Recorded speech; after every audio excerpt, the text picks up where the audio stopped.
శుభకార్యాలకు పూజార్ల కోసం వెతుకుతున్నారా? పూజారీస్.com లో అతి తక్కువ ధరలకే పూజార్లను ముందే బుక్ చేసుకోండి. వెంటనే కాల్ చేయండి. Welcome to Suman TV. ప్రస్తుతం నేను విజయవాడ ప్రకాశం బ్యారేజీ వద్ద ఉన్నాను. వరద ఉధృతి చూడండి ఎలా ఉందో. అసలు మొత్తం కూడా ఈరోజు 12,37,000 క్యూసెక్కులను దాటి 12,40,000 క్యూసెక్కులకు వరద చేరుకుని ఇప్పుడే అధికారులు కూడా చెప్తున్నారు.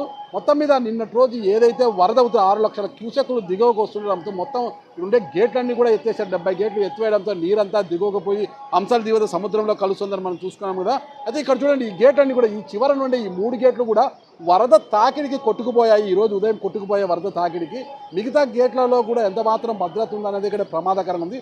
వరద ఉధృతి తగ్గకపోతే మాత్రము మరి గేట్ల పరిస్థితి ఏంటనేది కూడా ఇక్కడ ప్రమాదకరంగా ఉంది.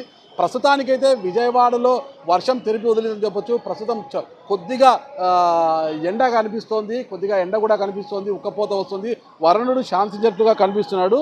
అయితే ఈ వరుణుడు శాంతించకుండా మరొకసారి ఉగ్రరూపం దాల్చి వరద మాత్రం పెరిగితే మాత్రము ఇక్కడ విజయవాడకు ప్రమాదం పొంచి ఉందని చెప్పవచ్చు. ఇప్పుడు సేఫ్టీ వాళ్ళు ఉండడంతో, రిటైనింగ్ వాళ్ళు ఉండడంతో కాసింత ప్రమాదం నుంచి తప్పించుకున్నప్పటికీ బుడమేరు వాగు పొంగి పొర్లుతుండడంతో విజయవాడ నగరంలో చాలా కాలనీలు కూడా నీటిమయం అయిపోయాయి.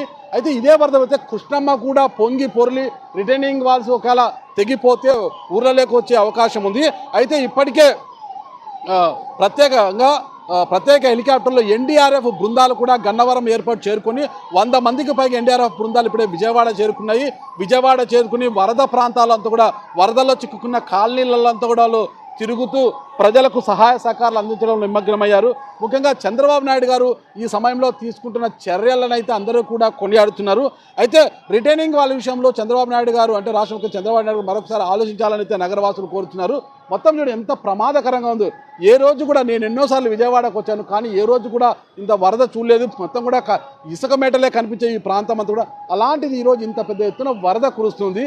మరి ఈ వరదను చూడడానికి బ్యారేజ్ పైన ఉన్న చాలామంది కూడా నిలబడి వీడియోలు తీసుకోవడము, ఫోటోలు తీసుకోవడం చూస్తున్నారన్నమాట. చాలా ప్రమాదకరమైన పరిస్థితి అయితే ఇక్కడ కనిపిస్తుంది మనకు.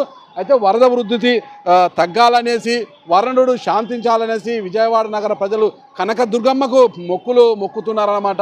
ఎందుకంటే వరద పెరిగితే మాత్రం విజయవాడకు ప్రమాదం పొంచి ఉంది కాబట్టి. సుమన్ టీవీలో మీ పర్సనల్ అండ్ బిజినెస్ ప్రమోషన్స్ కోసం కింది నెంబర్కి కాంటాక్ట్ చేయండి.